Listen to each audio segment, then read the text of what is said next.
Welcome to Win the Day from Back to the Bible. I'm your coach, Pastor Nat, and today we're going to talk about accountability.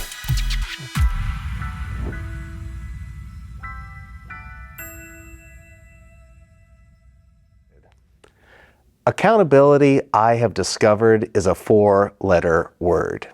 We don't like it. We don't like to do it.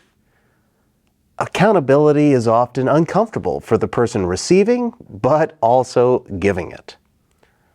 So what about you?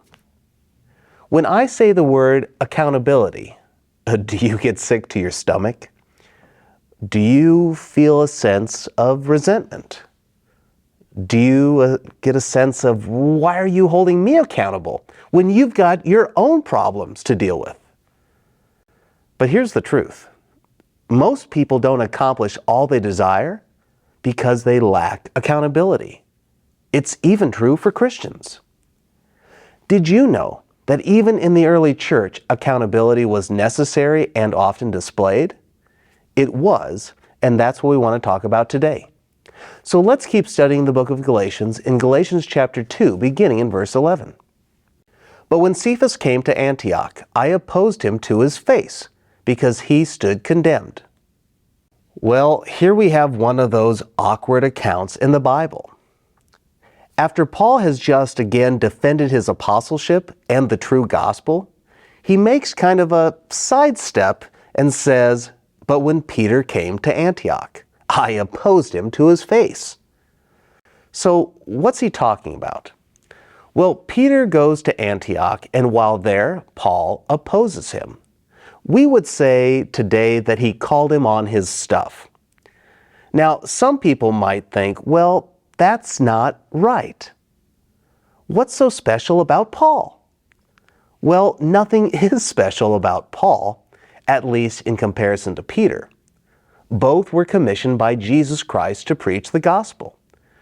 Both had experienced that salvation by grace through faith. And we know both were used by God to build the early church. If you read the book of Acts, you will see the first 12 chapters are really dedicated to the ministry of Peter, and the remaining 16 chapters are dedicated to Paul's ministry. So both are co-laborers in the gospel. Paul is not better than Peter, but this all comes back to the gospel. And what Paul is doing here is holding Peter accountable. Accountable for what? Well, what's this about? Well, let's look at verse 12. For before certain men came from James, he was eating with the Gentiles. But when they came, he drew back and separated himself, fearing the circumcision party. So Peter has been opposed or called on his actions. He was held accountable by Paul. But for what? Well, according to verse 12, Paul says that certain men from James came to Peter. Paul says these false teachers, these Judaizers, they came to mess with Peter. When they found Peter, he had been eating with the Gentiles. But what you miss in the English is it's not that he had snuck away and had this one-off meal with the Gentiles. No, not at all.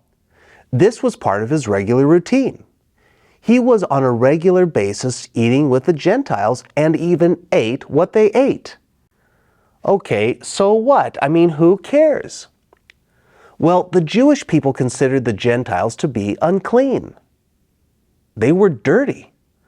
They were contaminated. So the Jewish people would not have contact with them. They wouldn't socialize with them. Jews had a very strict dietary law.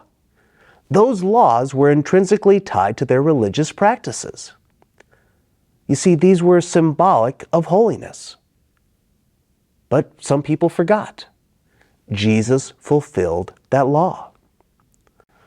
In Mark 7, Jesus said, those dietary laws do nothing for your salvation. It's your heart. That's the real issue. Well, Peter knew this. He understood this. So Peter, he can eat bacon now.